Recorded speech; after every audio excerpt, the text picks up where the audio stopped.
तो सर ये जो डायरेक्ट सेलिंग इंडस्ट्री है, क्या है ये industry and why should anybody care? Direct selling industry कोई 10-20-25 साल पुरानी नहीं है। डायरेक्ट सेलिंग इंडस्ट्री लगभग 150 साल पुरानी है। इंडिया में है सच कितने लोग हैं जिनकी रोजी रोटी डायरेक्ट सेलिंग से चल रही है? रजिस्टर्ड अगर मैं डिस्ट्रीब्यूटर्स की बात करूं तो करोड़ों में जाएंगे। डायरेक्ट सेलिंग में जो सेल्स गाइज इन्वॉल्व है उनके लिए वो कंटेम्प्ट और डिस्डेन एक लेवल और ऊपर होता है ना। आपने I am sure first hand experience किया होगा, अपने रिलेटिव्स में किया होगा, दोस्तों ने किया होगा, तो उसको कैसे ओवरकम करें? इतने आपके ऐसे सचमुच हितैषी हैं जिन्होंने आपसे किसी मौके के बारे में बात करी। ये इंडस्ट्री सपनों के बारे में काम करती। पर एक दूसरी साइड भी है इस इंडस्ट्री की, जो है फ्रॉड्स की। ऑलमोस्ट एवरीबडी इंक्लूडिंग मी, बिल्कुल हम लोगों ने हाथ जलाए हैं, पैसे गंवाए हैं। कहीं ना कहीं इसकी वजह से इस पूरी इंडस्ट्री को एक शक की निगाह से देखा जाता है। जनरल परसेप्शन नेगेटिव बन गई है। एक जेन्युइन डायरेक्ट सेलिंग कंपनी में और एक पॉन्जी स्कीम में डिफरेंशिएट कैसे करे एक साधारण आदमी?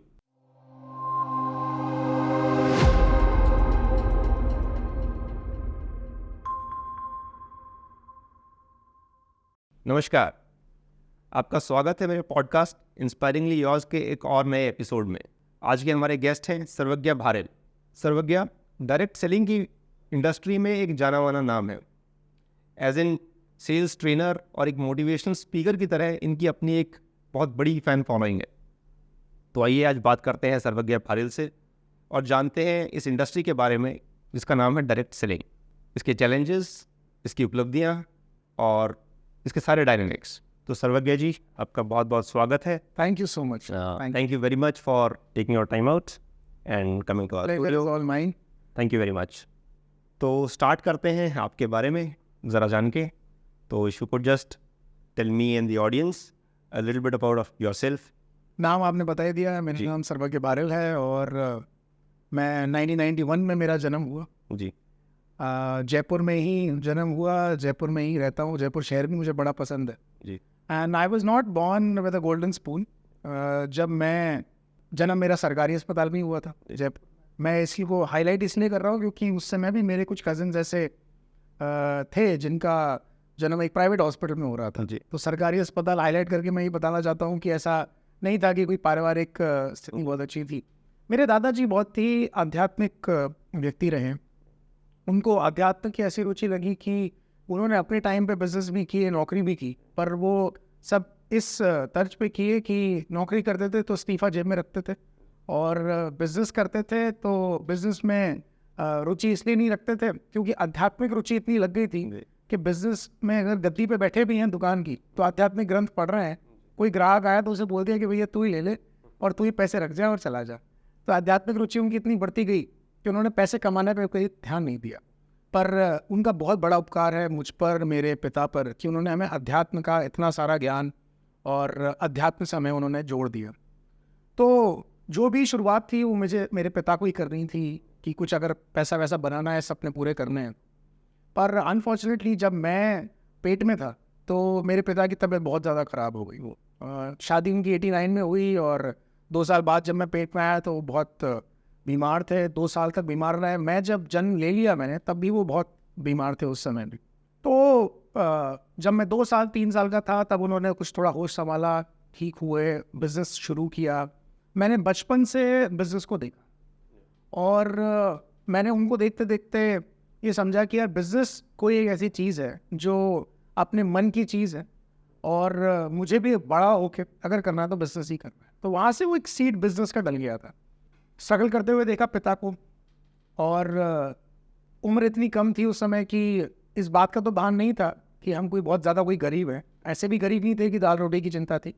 पर हाँ, सपना देखना बचपन से शुरू किया तो लगा कि ज़िंदगी में कुछ बड़ा काम करना है। वो सोच हमेशा से रही।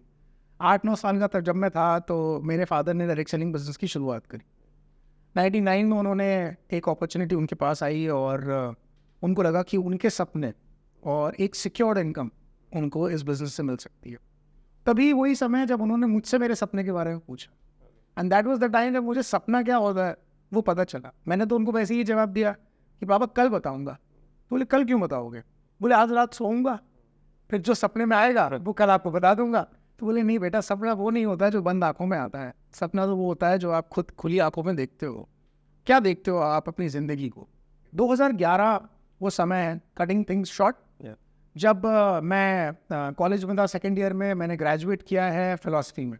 तो सेकेंड ईयर ऑफ कॉलेज में मैंने ये नक्की किया कि कोई एक ऐसा अगर बिजनेस है जिससे मेरे सपने पूरे हो सकते हैं तो वो डायरेक्ट सेलिंग बिजनेस है। And that was the time 2011 में जब मैं फील्ड में उतरा, एक्टिवली डायरेक्ट सेलिंग की शुरुआत करी और कुछ बड़े निर्णय लिए थे मेरे फादर ने इस इंडस्ट्री में।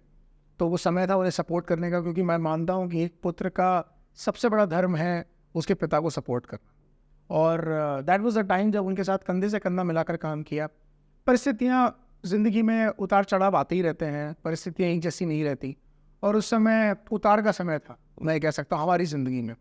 मेरे पिता ने बहुत ऊंचाइयाँ हासिल करी इस इंडस्ट्री में, उनको एक बहुत गुरु के रूप में देखा जाता है, काफ़ी सारे लोगों ने उनसे सीखा, मैं भी उन्हें गुरु के रूप में देखता हूँ। मेरे पिता तो नहीं पर मेरे गुरु भी हैं। और उसके समय 2011 से 2015 तक बहुत स्ट्रगल का समय था, जब हमने साथ में मिलकर काम किया और उसके बाद एक एग्जाम्पल सेट किया कि निश्चित रूप से डायरेक्ट सेलिंग से ज़िंदगी बदल सकती है। जी, बदल तो सकती है, इसमें तो कोई शक ही नहीं है। और ऑडियंस जिन्हें नहीं पता है, इनके पिताजी एसपी भारेल जी अपने आप में एक बहुत बड़ी हस्ती है।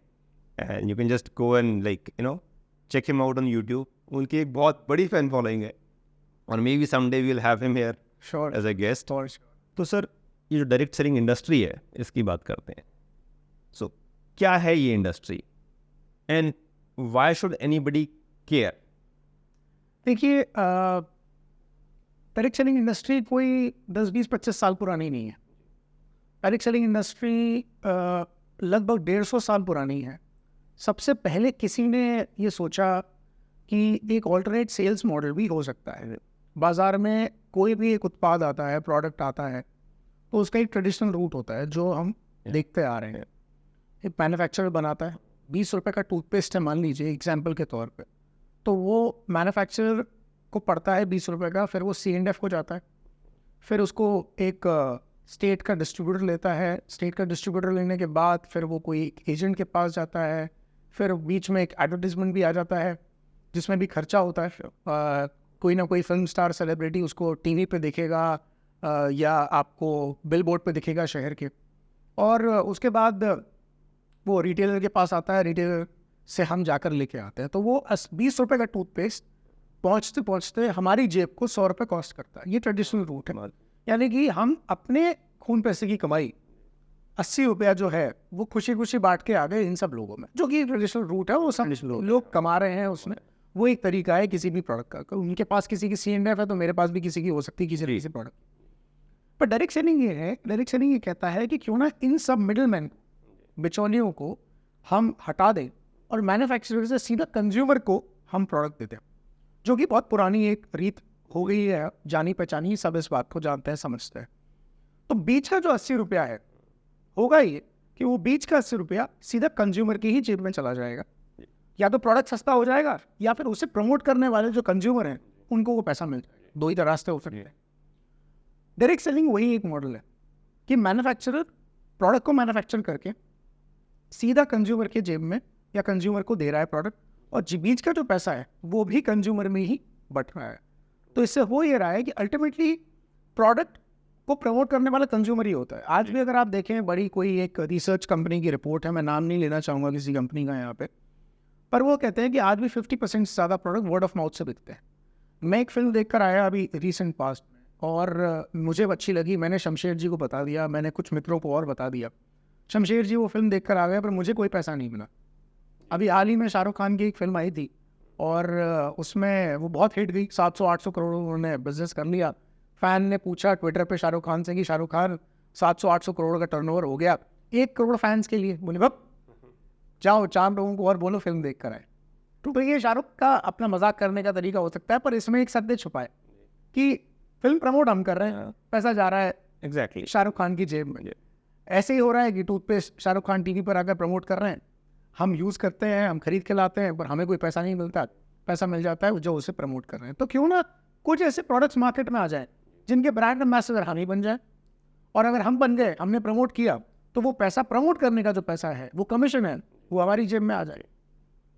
ये एक इन शॉर्ट डायरेक्ट सेलिंग को डिफाइन करता है। और मैं यहाँ ये भी कहना चाहूँगा कि डायरेक्ट सेल्स डिफरेंट है। जब आप बिजनेस की कोई किताब पढ़ते हैं या आप कोई मैनेजमेंट का कोर्स करते हैं तो आपको उसमें बताया जाता है डायरेक्ट सेल्स। तो डायरेक्ट सेल्स इज ऑलवेज 1:1, यानी कि 1-on-1 वो काम करता है। मैं किसी के दरवाजे पे जाता हूँ, नॉक करता हूँ, मैं बताता हूँ कि मैं फलाना फलाना कंपनी से आया हूँ, आपको फलाना फलाना प्रोडक्ट बेचने आया हूँ।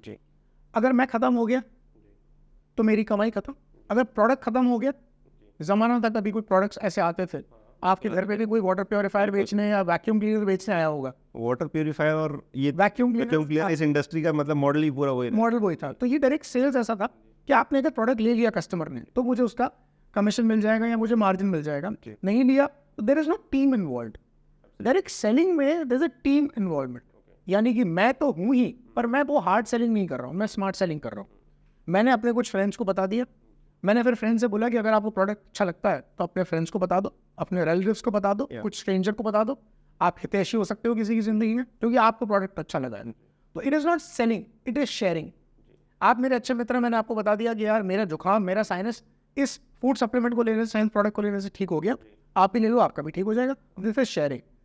इन दैट केस डायरेक्ट सेल्स में I am not the user of the product, यानी कि मैं वैक्यूम क्लीनर और वाटर प्योरीफायर अफोर्ड ही नहीं कर सकता। मैं तो एक सेल्स एजेंट हूँ, मुझे कंपनी ने बोला है तुम 4 बेचोगे तुमको 4,000 रुपये मिल जाएंगे। बट डायरेक्ट सेलिंग में I am the user, I am sharing the product. How many people are involve अभी तक इंडिया में? सच अगर कोई फिगर्स हो, कितने लोग हैं जिनकी रोजी रोटी डायरेक्ट सेलिंग से चल रही है? देखिए, अगर मैं रजिस्टर्ड लोगों की बात करूं, क्योंकि डायरेक्ट सेलिंग इंडस्ट्री में रजिस्ट्रेशन के लिए कोई चार्ज नहीं लगता जी। अगर कोई व्यक्ति जोड़ने के लिए आपसे पैसा मांग रहा है तो रेड अलर्ट, वो फ्रॉड है। Registration is always free. आपका एक गवर्नमेंट इशूड आईडी कार्ड, यानी कि जैसे आधार कार्ड है, आधार कार्ड और आपकी जो डिटेल्स हैं उसके आधार पे आपका रजिस्ट्रेशन होता है। There is no fee involve. अगर रजिस्ट्रेशन के लिए कोई फी इन्वॉल्व होता है तो वो कंपनी सही नहीं है, लीगल नहीं। इलीगल है, वो मनी रोटेशन भी हो सकता है, तो आपको वहाँ पर नहीं जोड़ना है। रजिस्टर्ड, अगर मैं डिस्ट्रीब्यूटर्स की बात करूँ तो करोड़ों में जाएंगे, करोड़ों। यानी कि जिस कंपनी के साथ मैं हूँ उसमें लगभग 3 करोड़ से ज़्यादा लोग रजिस्टर्ड हैं, नॉट एक्टिव, रजिस्टर्ड है। और अगर इसी फिगर में अगर मैं बात करूं तो सारे कंपनियों को अगर आप मिलाने सिर्फ हिंदुस्तान भर में तो 10 करोड़ से ज़्यादा लोग रजिस्टर्ड होंगे आसानी से। ओके। पर एक्टिव बहुत बड़ा नंबर है, बहुत बड़ा नंबर है। पर एक्टिव परसेंटेज में मान सकता हूँ कि लगभग 10% अगर आप एक्टिव, 10 से 15% लोग अगर एक्टिव हैं तो 1 से 1.5 करोड़ लोग, या लगभग आप मान लें 1 करोड़ लोग इस इंडस्ट्री में एक्टिव है। यानी कि वो लोग जो हर महीने कोई ना कोई प्रोडक्ट इस्तेमाल कर रहे हैं, यानी कि कोई ना कोई जाते हैं डायरेक्ट सेलिंग कंपनी से अपना प्रोडक्ट लेते हैं, रोजमर्रा की जिंदगी में काम आने वाला, और वो अपने घर पे प्रोडक्ट लेकर आते हैं। बहुत बड़ा नंबर है, बड़ा नंबर है निश्चित रूप से, क्योंकि बड़ा देश है। हमें 140-45 करोड़ हो गए, चाइना को पीछे छोड़ दिया है। तो अब 145 करोड़ के देश में अगर आप देखें तो 10 करोड़ तो नॉट इवन 10% जी। तो और हमारा टारगेट मार्केट हर कोई है। हाँ, अनपढ़ भी हो सकता है, कोई बहुत ज़्यादा पढ़ा लिखा भी हो सकता है, कुछ गवर्नमेंट सर्वेंट भी होते हैं जो अपनी वाइफ को अगर कुछ कराने चाहते हैं तो वो अपनी वाइफ के नाम पे इस बिज़नेस को शुरुआत करते हैं। बहुत सारे गवर्नमेंट सर्वेंट भी हैं, बहुत सारे कॉर्पोरेट के लोग भी हैं, प्रोफेशनल्स भी हैं, बहुत सारे स्टूडेंट्स हैं, तो हाउस वाइफ्स हैं जो कुछ करना चाहती हैं। तो हमारा हर वो व्यक्ति जो रजिस्टर तो वो कर सकता है जो 18 से ऊपर है, और प्रोडक्ट यूज़र तो वो बच्चा भी है जो जिसके दांत आ गए तो टूथपेस्ट वो भी इस्तेमाल करता है। तो हमारा टारगेट मार्केट हर कोई, 145 करोड़ टारगेट मार्केट है। तो जैसा आपने बताया, essentially it's an alternate sales model, if I understood it right. मतलब एक अलग अप्रोच है अपने प्रोडक्ट को कस्टमर्स तक पहुंचाने की कंपनीज के द्वारा। बिल्कुल ठीक, बिल्कुल ठीक। और आइडिया इज़ कि अगर आप किसी ब्रांड इन्फ्लुएंसर को या किसी ब्रांड एम्बेसडर को एक अपॉर्चुनिटी दे सकते हो पैसा बनाने की, just for them to like recommend you the product, तो why not the user itself.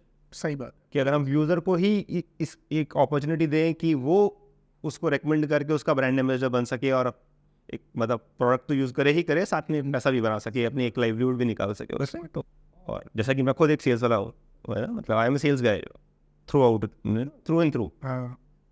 और कहीं ना कहीं सेल्स गाइज को एक सर्टेन अमाउंट ऑफ डिसडेन और कंटेम्प्ट की नज़र से देखा जाता है। मतलब फैक्ट है लाइफ का, ठीक है, बात है। और मेरा पर्सनल जो भी एक्सपीरियंस रहा है, डायरेक्ट सेलिंग में जो सेल्स गाइज इन्वॉल्व है, एसेंशियली सेल्स ही है वो, जो भी आपकी टीम डायरेक्ट सेलिंग कर रही है कर तो सेल्स ही रही है, उनके लिए वो कंटेम्प्ट और डिसडेन एक लेवल और ऊपर होता है ना। आपने I am sure first hand experience किया होगा, अपने रिलेटिव्स में किया होगा, दोस्तों ने किया होगा, तो उसको कैसे ओवरकम करें? बिकॉज वो पहली सीढ़ी है, जब तक आप उसको ओवरकम नहीं करोगे तब तक आप आगे जा ही नहीं सकते ना। लोग रजिस्टर कर लेते हैं और ज़्यादा एक्साइटेड हो जाते हैं, ज़्यादा एक्साइटमेंट में वो किसी से बात कर लेते हैं बिना नॉलेज के, बिना पूरी नॉलेज होने के साथ अगर कोई किसी से बात करता है तो फिर वो हाथ जला बैठता है और इसके लिए वो रिजेक्ट हो जाते हैं। रिजेक्शन उन्हें पसंद नहीं आता तो इंडस्ट्री से आउट हो जाता है। पूरी तरीके से ट्रेन होने के बाद यदि हम किसी काम को करें तो वो ज़्यादा बेटर होता है। अगर आप क्रिकेट के शौकीन हैं और बिना पैड ग्लव्स के और हेलमेट के आप निकल गए तो सिर फूट सकता है जी। और अधिकतर लोग ऐसा करते हैं और इसीलिए थोड़ा सा रेफरेन कर जाते हैं, फिर अरे नहीं नहीं नहीं नहीं दिक्कत का काम है क्योंकि वो पहले रिजेक्ट हो चुके हैं। दूसरा एक ह्यूमन साइकोलॉजी है, when I talk about from the users perspective या प्रोस्पेक्ट्स पर्सपेक्टिव। तो ह्यूमन साइकोलॉजी की अगर आपको लगता है कि सामने वाला आपको कुछ बेच रहा है, हाँ। तो वो थोड़ा अपने कार्ड जब्त कर प्रोटेक्टिव, देते हैं। हाँ कार्ड जब कर देते हैं, प्रोटेक्टिव जोन में आ जाता है कि यार मुझे ना बेवकूफ़ नहीं बनना, कि मुझे कोई बेवकूफ़ ना बना दे। कुछ लोगों को एक्सपीरियंस ख़राब हुआ है इस कारण से क्योंकि उन्हें ज़बरदस्ती पुश किया गया है पैसा लगाने के लिए। जी। अब यहाँ पे एक समस्या ये भी आती है, हर इंडस्ट्री में चैलेंजेस हो गए। हमारी इंडस्ट्री में ये भी चैलेंज है बड़ा कि लोगों के पास जाते हैं, उनके पैसे लगवा देते हैं, बड़े बड़े सपने दिखा दिए कि आपको ये पैसा आ जाएगा, करना कुछ नहीं है। आप 1 लाख रुपए लगा दो या 10,000 रुपये लगा दो और आपको देखिए लोग आपके नीचे आ जाएंगे, आपको पैसा आ जाएगा। अब ये हाफ नॉलेज है, या तो हाफ नॉलेज है या वो सचमुच बेवकूफ़ बनाने के लिए आया है ताकि आप उसके साथ एग्जैक्टली। तो वहाँ पर कुछ नहीं किया जा सकता, वहाँ पे सिर्फ लोगों को एजुकेट किया जा सकता है कि वही रेड अलर्ट वाली बात है कि आप रेड अलर्ट हो जाइए, आपको नॉलेजेबल रहना पड़ेगा, आपको रिसर्च अपनी करनी पड़ेगी। शास्त्रों में आचार्यों ने भी जब लिखा है ना तो उन्होंने कहा है कि देखो अपनी बुद्धि और अपनी युक्ति से मेरी बातों को सत्य पे उतार लेना, है ना, आंख बंद करके मत फॉलो करो। तो इसलिए लोगों को हम ये एजुकेट करते हैं जो जनरल पब्लिक है उससे। पर हमारे लोग जब जाते हैं तो वो पूरा ट्रेन होके जाएं, पूरी तरीके से ट्रेनिंग ले लें, तो फिर वो अपना हाथ नहीं चलाते हैं। हम जब भी किसी को अप्रोच करते हैं तो हम ये माइंड में रखते हैं कि हम सामने वाले से कुछ लेने नहीं जा रहे, उसे देने जा रहे हैं, हम उसकी भलाई करने के लिए जा रहे हैं। हम तो यहाँ तक अपने लोगों को बताते हैं, डिस्ट्रीब्यूटर्स को, कि जब भी किसी के घर में जाओ तो ये प्रार्थना करके जाना कि इन्हें इतनी सद्बुद्धि मिले कि इन्हें मेरी बात समझ में आ जाए, क्योंकि मैं पवित्र दिल से, पवित्र भाव से इन्हें एक अपॉर्चुनिटी और एक मौका देने जा रहा हूँ। मैं ऐसा व्यूअर्स को भी ये कहना चाहता हूँ, ये बात बताना चाहता हूँ कि आप सोच के देखिए एक बार कि आपकी ज़िंदगी में कितने ऐसे लोग हैं, कितने आपके ऐसे सचमुच हितैषी हैं जिन्होंने आपसे किसी एक मौके के बारे में बात करी कि सुनो इतने सारे लोगों की ज़िंदगी बदली है किसी एक मौके से, अगर आप इस मौके को ग्रैब कर लो तो आप भी ज़िंदगी में कुछ कर सकते। तो इसीलिए हम कई बार जब किसी व्यक्ति से मिलते हैं इस अपॉर्चुनिटी के बारे में तो हम उससे उनके सपनों के बारे में बात करते हैं रादर देन सेलिंग समथिंग। ये इंडस्ट्री सपनों के बारे में काम करती है। देखिए हर एक इंडस्ट्री का या हर एक ब्रांड का कोई ना कोई एक हिडन मोटो होता है, या मैं कह सकता हूँ हिडन एजेंडा हो सकता है। हिडन एजेंडा एक हो सकता है नेगेटिव वर्ड आप ले जाएं उसको, पर एक एग्जाम्पल के तौर पे अगर मैं आपको समझाऊं तो आपको ज़्यादा अच्छी तरह समझ में आएगा। जैसे मैकडॉनल्ड एक अच्छा बर्गर नहीं बेचता। अच्छा बर्गर तो आपके मोहल्ले में एक बढ़िया ठेला वाला भी होगा जो शायद 15-20 रुपये में आपको दे देगा और बहुत टेस्टी बर्गर भी होगा। मैकडॉनल्ड बर्गर के पीछे कन्वीनियंस बेचता है, एक वो प्रपोजिशन कहते हैं उसको, exactly sales proposition, unique sales proposition है। वैसे ही हार्ले डेविडसन एक बड़ी बाइक कंपनी, हालांकि इंडिया से चली गई, पर वो बाइक बहुत अच्छी बनाते हैं, बिक रही है हार्ले, बिक रही है, यूरोप आगे बेच रही है। हाँ, तो वो बहुत अच्छी बाइक बनाते हैं निश्चित रूप से, पर वो बाइक नहीं बेच रहे क्योंकि इतनी महंगी बाइक है कि उसमें तो आप एक लग्जरी कार भी ले सकते हो। वो एस्पिरेशन बेच रहे हैं। एग्जैक्टली, सेलिंग कल्चर कि सब लोग बाइकर्स चाहते हैं, एक मूवमेंट बन रहा है। तो वैसी डायरेक्ट सेलिंग के प्रोडक्ट्स खराब हैं ऐसा नहीं है, उनके प्रोडक्ट्स बहुत अच्छे हैं, बट वो प्रोडक्ट्स नहीं, वो सपने बेच रहे हैं। ट्रेडिशनल इंडस्ट्री में और एक डायरेक्ट सेलिंग इंडस्ट्री में फ़र्क इतना सा है कि ट्रेडिशनल इंडस्ट्री में लोगों का इस्तेमाल किया जाता है प्रोडक्ट बेचने के लिए। मेरी बात ध्यान से सुनिएगा, लोगों का इस्तेमाल किया जाता है प्रोडक्ट्स बेचने के लिए, पर डायरेक्ट सेलिंग में हम प्रोडक्ट का इस्तेमाल करते हैं लोगों के सपने पूरे करने के लिए। ओके, प्रोडक्ट से इस्तेमाल हो रहा है लोगों के सपने पूरे करने के लिए, है ना। तो इसीलिए, पर इसका मतलब ये नहीं कि प्रोडक्ट खराब है, क्योंकि डायरेक्ट सेलिंग इंडस्ट्री में प्रोडक्ट कभी खराब हो ही नहीं सकता। तो उसका रीज़न मैं बताता हूँ आपको। आप एक बिलबोर्ड लगा के, एक एडवर्टाइजमेंट देके न्यूज़पेपर में, टीवी पे एक सेलिब्रिटी को आप लाकर एक कोई फॉल्स प्रोडक्ट कुछ समय के लिए बेच सकते हो, पर direct selling industry word of mouth पे डिपेंड करती है। आप मेरे बहुत अच्छे मित्र हैं, मैंने आपको एक टूथपेस्ट दिया, आपके दांत पीले हो गए उससे, आप मेरे घर पे आके जूता बजा के जाओगे कि यार सरोगे, हाँ मेरा मित्र होने के बाद तूने मेरे साथ धोखा किया, तो मुझे उस बात का डर रहना है।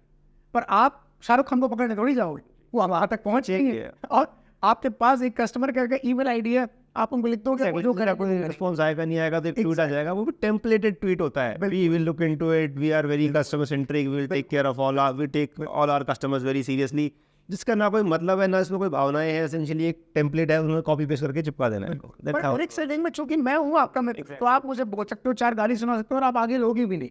पर हमारे कंपनी में, जिस कंपनी में मैं हूँ डायरेक्ट सेलिंग, मोस्टली आप यूजर भी हो उसके, मैं यूजर भी, रेकमेंड तो बाद में कर रहे हो, पहले आपको यूज भी कर रहे हो, यूज भी कर रहा हूँ। 45% से ज्यादा लोग हमारे रिटेल होते हैं और दोबारा प्रोडक्ट को लेने के लिए आते हैं, तो which is a very big percentage जो लोग दोबारा आ रहे हैं। तो प्रोडक्ट तो कभी खराब हो ही नहीं सकता, पर उन प्रोडक्ट को इस्तेमाल करके अगर आपके सपने पूरे हो जाए तो एक बहुत बड़े प्रोपोजिशन बन जाता है। तो इसीलिए जब हम सही तरीके से अप्रोच करते हैं तो हमें रिजेक्शन का डर ही नहीं रहता है। और हमारे पास चूंकि टारगेट मार्केट बहुत बड़ा है, तो ये बात तो सही है कि देखिए, जब हम 100 लोगों को अप्रोच करते हैं तो 5 लोग इंटरेस्टेड होते हैं, क्योंकि 95 लोग अपने अपने जीवन में कहीं ना कहीं व्यस्त हैं, या उनका भी सही समय नहीं आया कि अपनी प्राथमिकताएं, राइट, अपनी तो जब इस माइंडसेट में मैं आ जाता हूँ तो रिजेक्शन से मैं डरता नहीं हूँ, और हमारे लोग भी नहीं डरते हैं, क्योंकि मैं हमेशा, हमारे यहाँ पर हम सेल्स को प्रमोट नहीं करते। You are not a salesman, you are a person जो कि खुद एक डिस्ट्रीब्यूटर है, और हम डिस्ट्रीब्यूटर्स अपॉइंट कर रहे हैं, ओके, है ना। तो हम ऑल ओवर इंडिया कर रहे हैं, ऑल ओवर इंडिया क्या, ऑल ओवर द वर्ल्ड कर रहे हैं। 7-8 कंट्रीज में हमारा बिजनेस पहुंच चुका है, तो हम हर कंट्री में डिस्ट्रीब्यूटर्स अपॉइंट कर रहे हैं। तो बराबरी वाला मामला है। अगर मैं मर्सिडीज चला रहा हूँ और आप भी मर्सिडीज चला रहे हैं, तो फिर आप ये नहीं सोचते कि यार ये कुछ बेच रहे हैं। तो वैसे ही अगर मैं एक 4 लाख की गाड़ी में आया हूँ, आप भी 4-5 लाख की गाड़ी चलाते हैं, तो बराबरी का मामला है। मैं जिस ऑफिस में काम कर रहा हूँ, आप भी उस ऑफिस में काम कर रहे हैं, तो बराबरी वाला मामला है। तो इसलिए वो चीज़ यहाँ पर कट हो जाती है डायरेक्ट सेंटर में, जिससे हमारे लोगों को डर भी नहीं लगता। हम बोलते हैं कि हमेशा अपने बराबर के लोगों को अप्रोच करो, या अपने लेवल से ऊपर के लोगों को अप्रोच करो। तो इसीलिए इस माइंडसेट में आने के बाद रिजेक्शन या वो डिसडेन जिसकी आप बात कर रहे हैं, वो चीज़ नहीं। ओके, सर्वज्ञ जी, इसकी किसी एग्जाम्पल के द्वारा व्याख्या कर पाएंगे? बिल्कुल, मैं करता हूँ, आपको बताता हूँ। देखिए, सबसे बड़ी एग्जाम्पल क्या है कि क्रिकेट के खेल में बॉलर जब बॉल डालता है, तो क्या वो 6 की 6 एक जैसी बॉल डालता है? नहीं डालती नहीं। तो उसने पहली बॉल डाली और उस पर छक्का पड़ गया, तो वो दूसरी बॉल बदल के डालता है। हर बॉल कस्टमाइज होती है, एक एलिमेंट एग्जैक्टली वो रीड करता है कि बैट्समैन कहाँ मार रहा है। अच्छा, उसका बॉलर का एंड गोल क्या है? आउट करना, कि वो किसी न किसी बॉल को फेंक कर उसे आउट करना चाहता है। अब जब हम डायरेक्ट सेलिंग में काम करते हैं, तो हर एक व्यक्ति की नीड अलग है। हमें उसे अगर बोल्ड करना है, उसे आउट करना है, तो उसकी नीड को हमें आइडेंटिफाई करना पड़ेगा। तो मैं एक सही एग्जांपल आपको देता हूँ कि रात के 11:30 बजे थे जयपुर में। मैं पान खाने का थोड़ा बहुत शौकीन हूँ, कभी कभी, रोज़ नहीं खाता हूँ, तो मेरे दांतों से भी पता चल रहा होगा। तो हम कभी महीने में 1-2 बार कभी किसी पान की दुकान पे चले जाते हैं, वहाँ खड़े रहते हैं। तो बहुत सारे लोग आते हैं पान की दुकान पे। आप अपने पान बनने का इंतजार कर रहे हो, तब तक लोग आते हैं। मैंने एक फीमेल को स्पॉट किया कुछ दिन पहले। मैं एक एग्जाम्पल ये इसलिए दे रहा हूँ क्योंकि रात के 11:30 बजे किसी फीमेल से बात करना बहुत खतरनाक हो सकता है। मेरे साथ मेरी वाइफ, एक सोसाइटी जो परसेप्शन है वो, बिल्कुल बिल्कुल। तो चेरी मेरी वाइफ मेरे साथ उस समय नहीं थी, पर मेरे साथ फैमिली मेम्बर ज़रूर थे एक, और एक फीमेल आई जिनका पूरा चेहरा पिंपल से भरा हुआ था। मतलब इतना खतरनाक उनका वो चेहरा देखने में ही लग रहा था कि समझ नहीं आ रहा था इन्हें कोई बीमारी है या ये एक्ने है, पिंपल है, क्या है। मेरे बहुत पवित्र भाव हुए, क्योंकि मुझे ऐसा लगा कि अगर मैंने इनको अप्रोच नहीं किया और एक बात इनको मैंने नहीं बताई, तो ये परेशान रहेंगी, और ये परेशान निश्चित रूप से होंगे। और उनके साथ भी कुछ फैमिली मेम्बर्स थे, वो अकेली नहीं थी। वो जाने लगी तो मैंने उन्हें बोला, एक्सक्यूज मी मैम, आप बुरा ना माने तो मैं आपसे एक सवाल कर सकता हूँ? तो बोले यस। आपके चेहरे पे जो ये पिंपल्स हैं, ये मतलब पिंपल्स ही हैं या कोई और बीमारी? तो बोली नहीं, पिंपल्स ही हैं। मैंने कहा परेशान तो बहुत होंगी आप। तो उन्होंने कहा परेशान तो। फिर मैंने उसी सिचुएशन में अपने आप को रखा। मैंने कहा मैम, कुछ समय पहले मेरी भी ऐसे ही पिंपल्स थे, हालांकि मेरे इतने ज़्यादा नहीं थे, मेरे कुछ कम थे, पर मेरे को भी पिंपल्स थे और मैं भी बहुत परेशान था। अगर आप चाहें तो मैं एक ऐसा प्रोडक्ट आपको रेकमेंड कर सकता हूँ जिससे आपके चेहरे पे ये पिंपल्स चले जाएंगे। तो बोले प्लीज़ बताइए, कौन मना करेगा, कौन मना करेगा, एग्जैक्टली। तो प्लीज़ बताइए। तो मैंने कहा ये मेरा कार्ड है और आप चाहें तो आप मुझे पिंग कर सकते हैं। रात को 11:30 बजे मैं किसी फीमेल का नंबर नहीं मांग सकता जब मेरी वाइफ मेरे साथ में ना हो। दूसरी बात, मैं अगर उनसे ये अप्रोच रखता, लोग गलती कर जाते हैं, जैसे मैंने शुरुआत में कहा कि लोग हाथ चला लेते हैं। अब रात को 11:30 बजे अगर मैं बिना सीखे सिखाए आदमी को एक पान की दुकान पर खड़ा कर दूँ और वो जाके बोल दे मैम एग्जैक्टली आपके सपने क्या हैं, तो क्या मिलेगा? क्या मिलेगा? थप्पड़ मिलेगा, थप्पड़ मिलेगा, कुछ नहीं मिलेगा। मैम कुछ पैसा वैसा पर आना है, क्या पूछे? क्या? ये सवाल गलत हो जाता है। पर मैंने उनको चेहरे देखकर मैंने उनको वही बॉल डाली जिससे वो आउट हो जाए। तो प्रोस्पेक्टिंग के नजरिए से अगर देखें तो बॉल वो डालनी है जिससे वो आउट हो जाए। तो अगर एक सही भाषा का मैं इस्तेमाल करूं तो जिस व्यक्ति की जो नीड है, सामने वाले की जिसको जो जरूरत है, मैंने वो पिच किया तो वो इंटरेस्टेड हो गए कि आप मुझे बताइए क्या है। और प्लस सिचुएशन में मैंने अपने आप को डाल लिया, झूठ नहीं बोला, क्योंकि मेरे भी एक्ने थे, मेरे भी पिंपल्स थे चेहरे पे, मेरे वो ठीक हो गए। तो मैंने वहां पे शेयरिंग शुरू कर दी क्योंकि सामने वाले का भला हो जाए, एक पर्सनल कनेक्ट बन जाता है। एग्जैक्टली। पर मैं रिजेक्ट हो गया। रिजेक्ट ऐसे हो गया क्योंकि मैं नंबर तो निश्चित रूप से उनसे मांगना नहीं चाहता था, ना मेरा कोई इरादा था कि मैं उनसे नंबर मांगूं। और वो बहुत खुशी खुशी मेरा नंबर, मेरा कार्ड वहां पे ले गई, पर उन्होंने मुझे पिंग ही नहीं किया। अब सामने वाले का भाग्य ही नहीं है, एग्जैक्टली, उनका चेहरा ठीक नहीं होना, तो उन्होंने मुझे पिंग नहीं किया। वरना अगर मैं उनकी जगह होता, मुझे तो कोई भी आदमी इलाज बता देता रात को 2 बजे में, तो मैं तो उससे उसी समय डिटेल्स ले लेता, जानकारी ले लेता, दोस्ती कर लेता, क्योंकि वो मेरा नेचर है। अब उनका चेहरा ठीक नहीं होना था या किसी और तरीके से ठीक होना होगा तो वो उनके ऊपर है, उनका अपना भाग्य है, उनका समय नहीं आया, ठीक, चॉइस है, बताइए। एग्जैक्टली, उनकी चॉइस है। मैंने मेरा काम कर लिया। तो ये एक तरीका होता है। दूसरा एग्जाम्पल मैं आपको देता हूँ जिससे और क्लियर हो जाएगा आपको। मैं एक कॉफ़ी शॉप में गया, मुझे पता है वो एक कॉफ़ी ब्रांड का मैं नाम नहीं लूँगा, पर मुझे पता है कि वहाँ पे जो बरिस्ता है, जो कॉफ़ी बना रहा है, उसको बहुत ज़्यादा पैसे नहीं दिए जाते। एक इंटर्न के बराबर एक स्टाइपेंड जैसा मिलता है, 6 या 7 हज़ार रुपये। मुझे याद है 10 साल पहले मैंने किसी से पूछा था तो बोले सर 6 हज़ार रुपये मिलता है। अब वो शायद 10 हज़ार रुपये हो गए, 10-12 की रेंज में। एग्जैक्टली। मैंने उनको अप्रोच किया क्योंकि वो मेल था। अब मैं उसे ये नहीं बोल सकता कि मेरे भाई मेरी कंपनी में ना एक 2,000 रुपये का प्रोडक्ट आता है, वो ले लो। सच है, वो नहीं लेगा। तनख्वाह बेचारी 10,000 है, कैसे लेगा? वो 2,000 रुपये का प्रोडक्ट नहीं ले सकता। उसकी नीड पता क्या है? वो भूखा है पैसे कमाने का, वो भूखा है अपॉर्चुनिटी का। तो मैंने उसे एक अपॉर्चुनिटी बेची। मैम तो एक अच्छी फैमिली से थी, मैंने उनको एक प्रोडक्ट बेचा क्योंकि उनकी अर्जेंट नीड थी, चेहरा साफ हो गए। इस व्यक्ति की अर्जेंट नीड है कुछ पैसे, उसे अगर 10,000 रुपये किसी और एक जरिए से आ जाएंगे तो वही नौकरी छोड़ देगा, 12 घंटे की नौकरी होगी उसे। मैंने उसे कहा देख मेरे भाई, मुझे पता है कि आपकी कंपनी बहुत ज़्यादा पे नहीं करती, अगर ज़िंदगी में थोड़ा और पैसा बनाना हो ना, ये मेरा नंबर है, मुझे बात। और मैं चूँकि वो मेल है तो मैं चूँकि मैंने मेरा कार्ड दे दिया तो मैं उनसे उनका नंबर भी मांगना हो रहा हूँ, तो वो खुशी खुशी अपना नंबर भी दे देगी। तो मैंने उनका नंबर ले लिया, फिर मैंने उनसे बात करी कि यार समय निकालो, बैठो साथ में, मेरे पास एक बहुत अच्छा मौका है। क्योंकि ज़िंदगी में बहुत कम ऐसे लोग मिलेंगे चलते फिरते जो आपको किसी से मौके के बारे में बात करेंगे, सच है ये बात।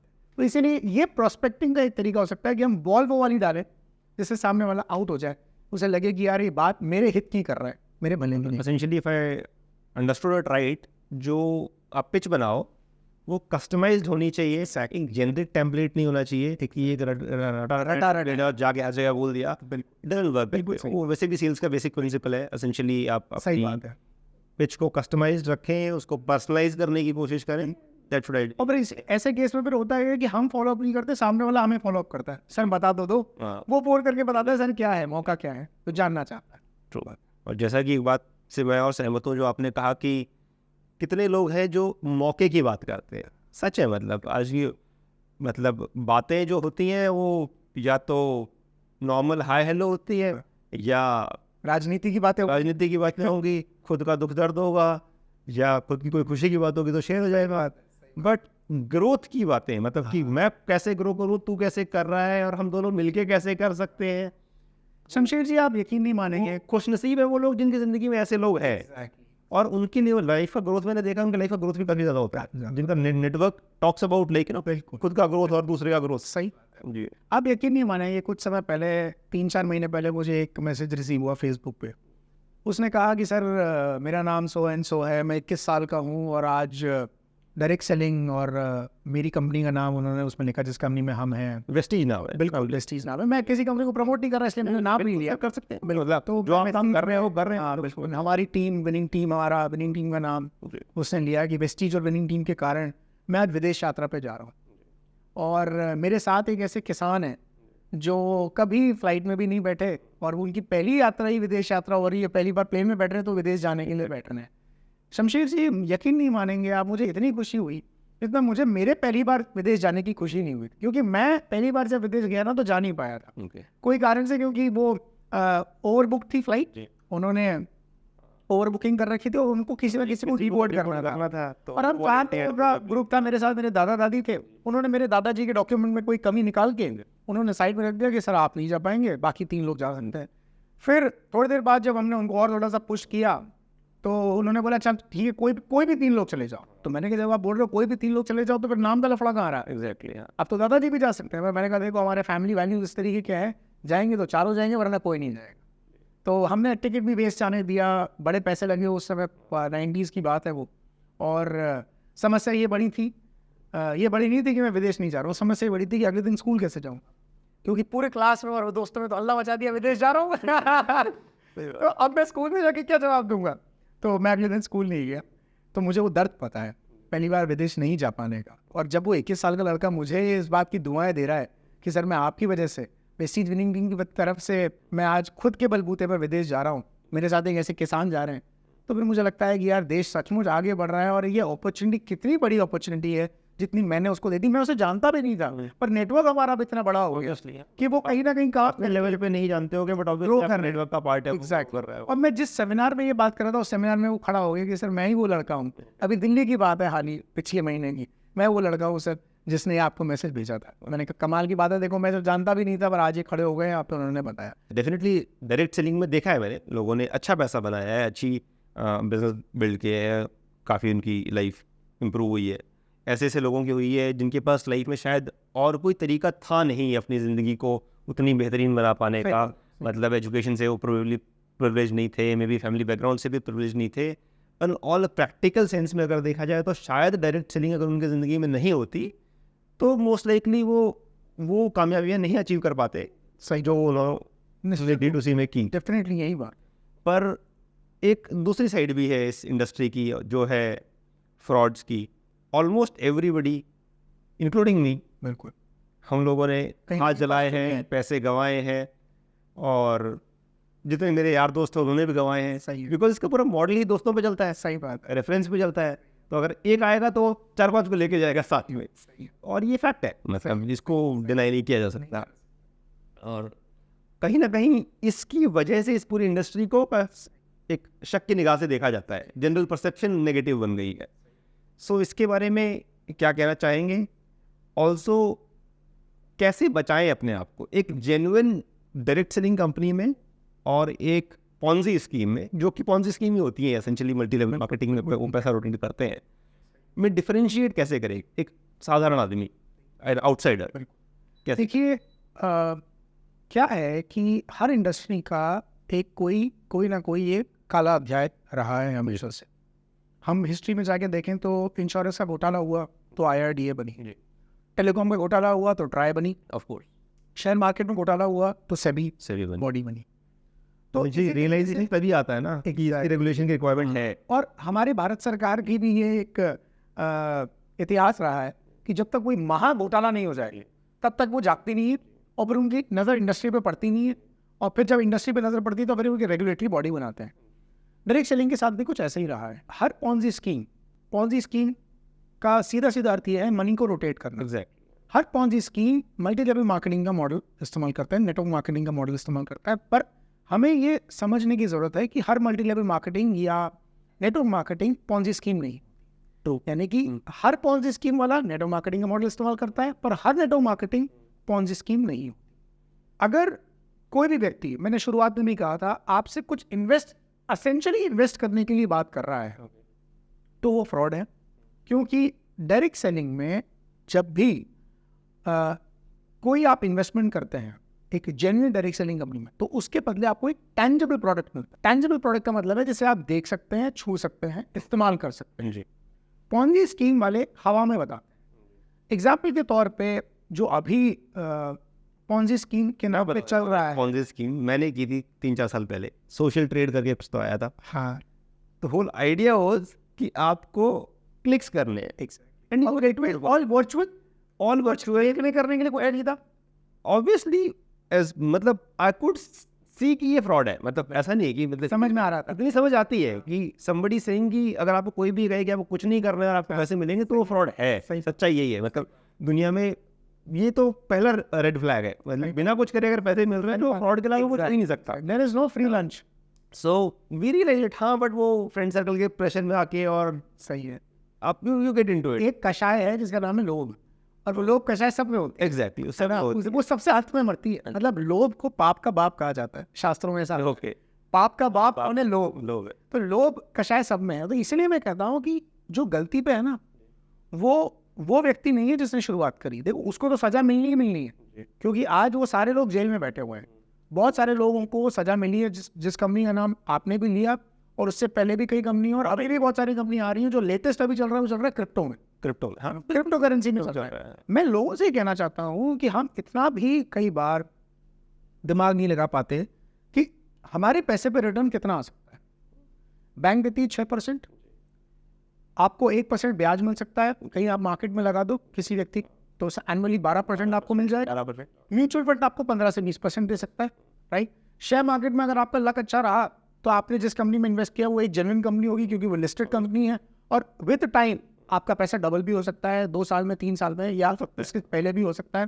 पर depends on your luck and your intelligence कि आप कितना कर पा रहे हैं। उसका रिस्क एलिमेंट भी ऑब्वियसली बहुत ज़्यादा है। मतलब बट कोई व्यक्ति ये गारंटी कर रहा है कि आप 1 लाख लगाओ और आप 3 लाख ले लो 3 महीने के अंदर, या आप 6 महीने के अंदर, तो वहाँ पे फिर रेड फ्लैग है। हमें सोचना चाहिए कि ये होगा कैसे। Anything which is like too good to be true. Exact, इतना अच्छा कैसे हो सकता कैसे कैसे है? मतलब मैं ऐसे पेड़ पे नहीं हूँ, नहीं उगते। There is no shortcut to success, there is no free lunch. ये सब बातें फिर उस समय हम भूल जाते हैं, और हर आदमी ये सोचता है कि यार सुनो, उसे ये पता है, इतने बेवकूफ नहीं है लोग। उसे ये पता है कि 1 लाख के 3 लाख हो रहे हैं यार, अगर ये कंपनी 3 महीने भी चल गई, हाँ, तो मेरे पास निकल जाएगा, मेरा तो निकल पर उस भले आदमी को ये नहीं पता कि वो कौन से 3 महीने के अंदर है, वो बंद होने वाले की तरफ ज्यादा जा रहा है या वो अभी चलने की तरफ ज्यादा जा ये एग्जैक्टली यही थॉट प्रोसेस मेरा भी इस हुआ रहा है कि यार इतने दिन में फ्रॉड जो है बंद तो होगी। हाँ अब मुद्दा ये है कि कब बंद होगी, हाँ और can I afford to write off these 60,000। Exact. तो जब ऐसे चांस ले लेते हैं, बंद हो गई तो 60,000 कोई बात नहीं है, राइट ऑफ करके भूल जाएंगे। लोगों को ये समझ नहीं आता कि हमने कौन से फेज में पैसा लगाया है, और वो होता ये है जो होता जनरली होता है, और मेजॉरिटी ऑफ द पीपल, कि वो जिस फेज में पैसा लगाते हैं वही फेज होता है क्लोज होने का। एग्जैक्टली, वो कंपनी बंद हो जाती है और फिर हमारा पैसा अटक जाता है। फिर हमें याद आता है कि यार लोभ में हमने लगा दिया, जो कि गलती हमने कर ली, हाथ जला लिया। फिर कोई हमारे पास आ जाता है कि सर मैं एक डायरेक्ट सेलिंग अपॉर्चुनिटी आया, तो बोलता है नहीं भैया भाग। फिर उसे बेचारे को पुश करना पड़ता है कि सर मैं तो अपॉर्चुनिटी लेकर आया हूँ, इसमें आप जो भी इन्वेस्ट कर रहे हैं, एक तो आपको कुछ इन्वेस्ट करना नहीं है, और अगर आप इन्वेस्ट कर रहे हैं तो आप वही पैसा खर्च कर रहे हैं जो ऑलरेडी आप हर महीने एक्सपेंस कर रहे हैं। यानी कि आप एक टूथपेस्ट इस्तेमाल कर रहे हैं, आप एक शैम्पू इस्तेमाल कर रहे हैं, आप एक कोई ना कोई हेल्थ सप्लीमेंट खा रहे होंगे अपने घर में अपनी हेल्थ को ठीक रखने के लिए, आप किसी ना किसी हाउस होल्ड जैसे कोई घर में खाना बनाने का तेल हो गया, क्या अलग अलग प्रोडक्ट वही, बट वो इस्तेमाल कर रहे होंगे, तो वो दुकान बदल के आपको इस दुकान से लेना है, सिर्फ इतना सा फर्क है। तो हम वो सुने तब तो समझ में आए, और वो प्राइस भी है, फेयर प्राइस पे होना भी बहुत जरूरी है। कई ऐसी भी कंपनी चल रही हैं जो आपको 1,000 रुपए का सामान 10,000 रुपए में दे रही है। एग्जैक्टली। तो रेड फ्लैग है, उन्होंने लीगली कंप्लाई करने के लिए वो मॉडल अपना लिया है कि भाई हम तो प्रोडक्ट दे रहे हैं ऐसे, बट आपका अगर आपको दिख रहा है प्राइस पे 1,000 रुपए का, जो प्रैक्टिकली हो ही नहीं सकता, तो यहाँ पे जो बेस्ट टूथपेस्ट है मार्केट में वही नहीं दिख रहा था, यहाँ पे तो ऐसा क्या ये कोई अमृत थोड़ी डाल रखा है, तो इतना लॉजिकल कॉमन सेंस आप लगा सकते हो। तो वो फेयर प्राइस पे मिल रहा है कि नहीं मिल रहा है, वो आपको चेक करना है। अगर वो सब कुछ ठीक है तो आप प्रोडक्ट ले सकते हैं, और उसमें आपका भी फायदा है। अगर आप किसी को रेकमेंड ना भी करें तो भी आपका फायदा है, क्योंकि ये आप डायरेक्ट सेलिंग कंपनी है, आपका ही पैसा, वो आपका पैसा जो आज तक दूसरों की जेबों में जा रहा था। लोग कहते हैं यार हमारा पैसा ही तो हमको मिल रहा है, तो भैया वो आपका ही पैसा आज तक दूसरों की जेबों में जा रहा था। एग्जैक्टली, आपका ही मिल रहा है पर मिल तो रहा है, बिल्कुल। तो आपका ही पैसा हम आपको लौटा रहे हैं, वो आज तक नहीं मिल रहा उन्हीं प्रोडक्ट्स को इस्तेमाल करने से जो आप अभी तक करते आए हैं। ट्रू, ये फर्क है जी।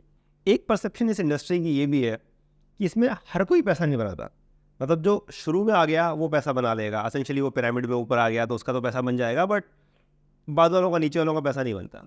इसके बारे में क्या कहना है आपका? शमशेर जी, कौन सा ऐसा फील्ड है जिसमें सब सफल हो जाते हैं? मैं आपको एग्जाम्पल देता हूँ। यूपीएससी के एग्जाम में हर साल 12 लाख लोग, 11 लाख 12 लाख बच्चे अपीयर होते हैं। कितने निकल पाते हैं? 1000 अफसर बन पाते हो।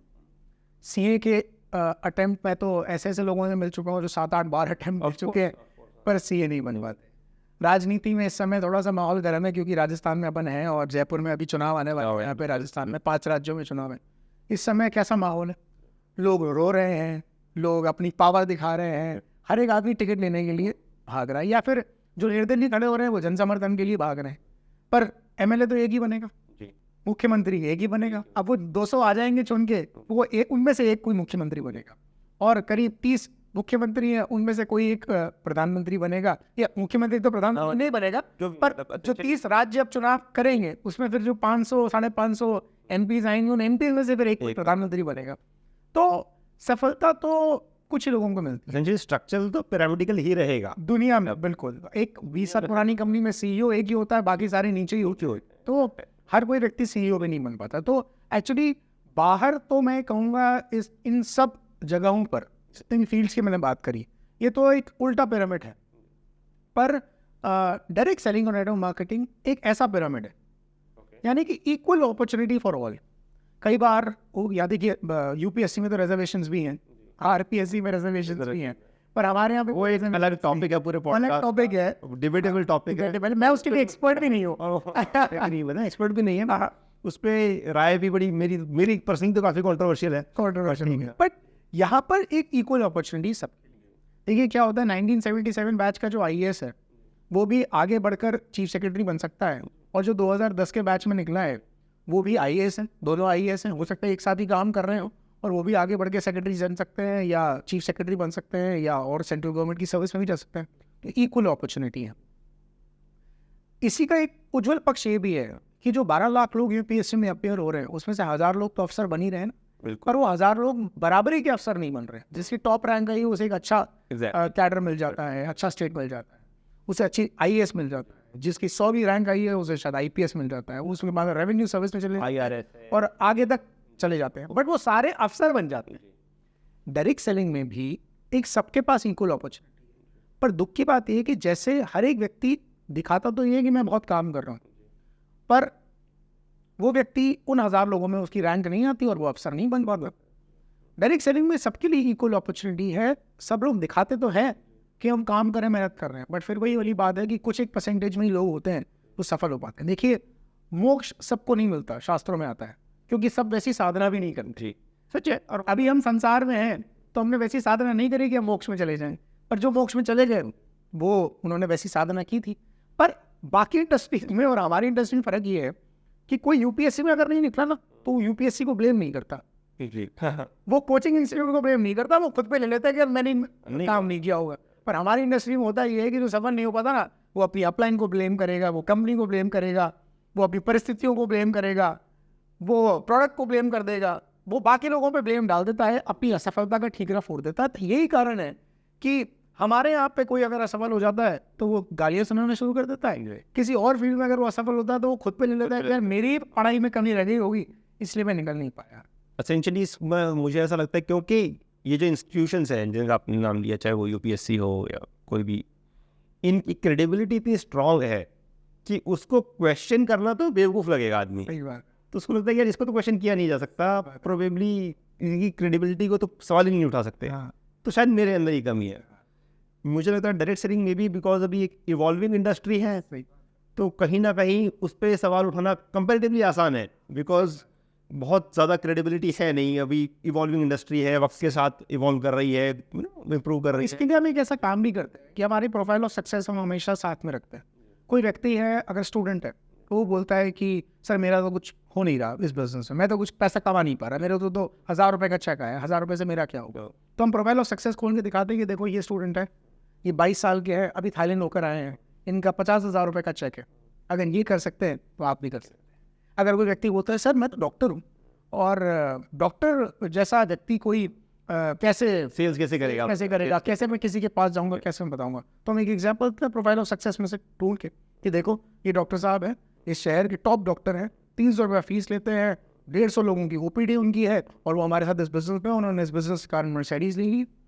तो वो देखता है तो उसको लगता है यार ये डॉक्टर अगर कर सकते हैं तो मैं जानता हूँ, तो फिर मैं भी कर सकता हूँ। तो हम रिलेट कराते हैं। वैसे ही जैसे बाकी के फील्ड्स में भी होता है कि यार देखो अगर ये लड़का छोटे शहर से आके यूपीएससी में नंबर 1 रैंक ला सकता है तो फिर मैं भी ला सकता हूँ। मेरे फादर भी, उन्होंने भी यूपीएससी की तैयारी शुरू की थी ओके और वो पढ़ाई वगैरह उन्होंने शुरू करी, पर चूंकि मैंने बताया कि दादाजी से संस्कार बहुत आए थे तो दादाजी ने उनको कहा कि यार अगर तुमने क्लियर कर भी लिया, हमें भरोसा है, तो तुम कलेक्टर बन जाओगे, तुम्हारी पोस्टिंग होगी तो अलग अलग शहर में होगी, हम तो जयपुर छोड़ेंगे नहीं, तो क्या फिर तुम्हें इसीलिए पैदा किया था कि तुम अलग अलग रहो और हम अलग रहें।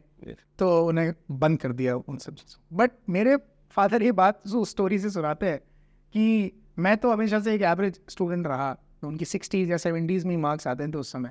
पर जब मैंने किसी एक ऐसे व्यक्ति को देखा, उस समय कोई एक मैगजीन आती थी कि जो एक एवरेज स्टूडेंट रह गया, उसने टॉप रैंक ले लिया और वो जयपुर का ही था, तो वो उससे मिलने चले गए उसके घर पे घंटी बजा के कि यार आपने कर लिया तो मुझे भी करना है, मुझे बताओ आपने कैसे किया, क्योंकि आप कर सकते हो तो मैं भी कर सकता हूँ। तो वो चीज़ रिलेट वहाँ भी करते हैं हम, किसी एक व्यक्ति ने अगर कर लिया, वो हमारे जैसे ही था, हमारे जैसे बैकग्राउंड का था, तो हम भी कर सकते हैं। तो वो वहाँ पर भी रिलेट होता है, यहाँ पर भी इसको रिलेट होता है। ये एक मेरा ऑब्जर्वेशन है regarding direct selling industry as an outsider. मैं कभी पार्ट नहीं रहा इसका, पर मैं व्यूअर्स को यही बताना चाहूँगा कि जब मुझे शमशेर जी ने बुलाया इस इंटरव्यू के लिए और जब ये बताया कि वो डायरेक्ट सेलिंग इंडस्ट्री के पार्ट नहीं, तो मुझे ज़्यादा खुशी हुई, क्योंकि अभी तक तो डायरेक्ट सेलिंग इंडस्ट्री से जुड़े हुए लोग ही इंटरव्यू लेते हैं या जानना चाहते हैं उसके बारे में। पर एज एन आउटसाइडर आप इतना इंटरेस्टेड हैं इस इंडस्ट्री में और इतना अच्छा गहराई से आपने रिसर्च भी करी है, तो ये हमें खुशी देता है कि ये और ज़्यादा से ज़्यादा लोगों तक पहुंच रही है और उसके बारे में पता चला। Reason, thank you for the appreciation, but इसका जो प्राइमरी रीज़न है वो ये कि जो इंस्पायरिंगली ऑज पॉडकास्ट का जो थॉट है, जो रीज़न है स्टार्ट करने के पीछे, बोलते ना वाई, क्यों भाई पॉडकास्ट की कमी नहीं है इस दुनिया में, सही दुनिया भर के हैं, तो why just become another podcast. It is primarily driven by my curiosity, my interest to know things. और डायरेक्ट सेलिंग परसेप्शन चाहे कुछ भी हो, पर सच है कि जैसा आपने कहा करोड़ों लोगों का घर चला रही है, तो उसको इग्नोर तो नहीं किया जा सकता। सही समझना है, उसके अपने इश्यूज होंगे, उसके नेगेटिव्स भी होंगे, पॉजिटिव्स भी होंगे, बट जस्ट बिकॉज उसकी परसेप्शन नेगेटिव है जनरल पॉपुलेशन के बीच में, आप उसको इग्नोर नहीं करो। और एटलीस्ट मैं तो नहीं करूँगा, मतलब my innate nature is curiosity. Very nice, वो होना ही चाहिए। Exactly. सवाल पूछेंगे नहीं तो जानकारी कैसे? Idea is to behind this podcast is कि have different people from different walks of life, so that I can learn so much from them about their industry, then different people from different industries, तो शायद मैं वैसे नहीं life में भी सीख नहीं पाऊंगा। तो पॉडकास्ट का क्या होगा, क्या नहीं होगा, ये पॉपुलर होगा नहीं होगा, आई डोंट नो। नहीं, निश्चित रूप से होगा। Honestly beyond a point I don't care, but इतना मुझे पूरा कॉन्फिडेंस है कि आप जैसे लोगों से और भी लोगों से मिलके जो मेरी लर्निंग्स हो रही हैं, जो एक्सपीरियंसेस और जो लर्निंग्स जो मैं सीख पा रहा हूँ, वो अपने आप में काफ़ी है इस इनिशिएटिव को सस्टेन करने के। हमारी देखिए डायरेक्ट सेलिंग इंडस्ट्री के लोगों की अगर शुभकामनाएं आपके साथ हैं, जो कि अब इस पॉडकास्ट के बाद हो ही जाएगी, तो निश्चित रूप से आपका चैनल ग्रो करेगा और आप उससे मॉनेटरी बेनिफिट तो जो होगा सो होगा, पर उससे दुआएं आपको बहुत मिलेंगी। बिल्कुल, और दुआओं से जीवन में निश्चित रूप से सफलता मिलेगी मिलेगी। आप निश्चिंत रहिए, सफलता जरूर मिलेगी। एक चीज़ मैं आपसे जानना चाहूँगा कि गवर्नमेंट इस डायरेक्ट सेलिंग इंडस्ट्री को किस तरह से देखती है? मतलब is it recognised as an industry, इनके कोई स्पेसिफिक लॉज रूल्स है, is there a regulatory body, और is it something that you want from the government in the sense कि कुछ ऐसे कोई पॉलिसी फ्रेमवर्क्स जो एक इंडस्ट्री की एक्सपेक्टेशन हो गवर्नमेंट से, जो कि आप एज एन इंडस्ट्री फैसिलिटेट कर पाए इसके ग्रोथ को? तो you are an industry insider, तो उसके बारे में आपके क्या? जी, पूरी दुनिया में जो बड़े देश हैं, जो डेवलप्ड नेशंस हैं खासकर, वहाँ पर सब जगह पे डायरेक्ट सेलिंग का एक लॉ काम करता है। और जैसे मैं हमारी कंपनी की अगर बात करूँ, तो हमने उन लॉज को स्टडी करके अपनी कंपनी के मार्केटिंग प्लान को और कंपनी को इस तरीके से डिज़ाइन किया कि जब लॉ बने इंडिया में कंप्लाइंट रहे हैं, तो हम कंप्लाइंट रहें हमेशा से, और उसका फ़ायदा हमें मिला। जैसे हमने पहले दिन से रजिस्ट्रेशन फ़ी को 0 कर रखा है। आप जब भी कोई कंपनी में खर्चा करते हैं तो उसके बदले आपको प्रोडक्ट मिल जाता है, ये खास बात रही है। तो आदमी कोई डिससेटिस्फाइड रहता ही नहीं है। और हमारी कंपनी को लगभग अब 20 साल हो गए हैं, इस 20th ईयर चालू हो गया है हमारी कंपनी का। तो वो सेटिस्फाइड रहता है व्यक्ति, और सेटिस्फाइड रहता है तो वो कभी कोई एक लॉ एनफोर्समेंट एजेंसी का इन्वॉल्वमेंट होता ही नहीं। वो क्यों पुलिस को जाके कंप्लेन करेगा? पुलिस को बोलेगा कि सर मैंने ना यहाँ पे 60 रुपए खर्च किए थे और मुझे एक टूथपेस्ट मिला, तो पुलिस वाला बोलेगा यही तो होता है, ये तो होता है। दुनिया में और क्या होता है, तो आपकी समस्या क्या है, आप इसको इस्तेमाल करो। बोलेगा खराब है तो भैया ये तो अप्रूव्ड है। जो एजेंसीज हैं फूड एंड ड्रग सेफ्टी की, जो एजेंसीज हैं, जो फार्मास्यूटिकल है, जो उन सबसे अप्रूव्ड है, ये तो FSSAI से अप्रूव्ड है, तो कहीं कोई समस्या बनती ही नहीं है। प्लस हमारी कोई कमिटमेंट नहीं रहती। वर्स्ट केस सिनेरियो में आपको उसका टेस्ट पसंद नहीं आया तो अगली बार बस खरीदो। एग्जैक्टली, तो आप कंज्यूमर हो, आपका कंज्यूमर का राइट है वो। प्लस हमारे यहाँ डायरेक्ट सेलिंग में खास बात है जो व्यूअर्स को और बताना चाहूँगा कि आप ट्रेडिशनल मार्केट से जो प्रोडक्ट खरीद के आते हो उसमें आपको मनी बैक गारंटी नहीं मिलती जी। डायरेक्ट सेलिंग इंडस्ट्री में खास बात है कि 30 डेज का मनी बैक गारंटी मिलता है। ओके। हमारी कंपनी में हम 10% सर्विस चार्ज काट के हम प्रोडक्ट रिटर्न ले लेते हैं विद इन 30 डेज। ओके। हाँ, ऑब्वियसली वो एक बहुत बड़ा क्वान्टिफाइबल अमाउंट तक यूज नहीं किया, पता चला आपने आधा टूथपेस्ट यूज कर लिया मतलब और फिर आप रिटर्न करने आ रहे हो तो आपका इंटेंट फ्रॉडुलेंट नहीं है, आंसर इंटेंट जेन्युइन है, जैसे आपने बनाया है भाई कि आपको पसंद नहीं आया, प्रोडक्ट वापस ले लेती है। हर प्रोडक्ट में लिखा भी हुआ है।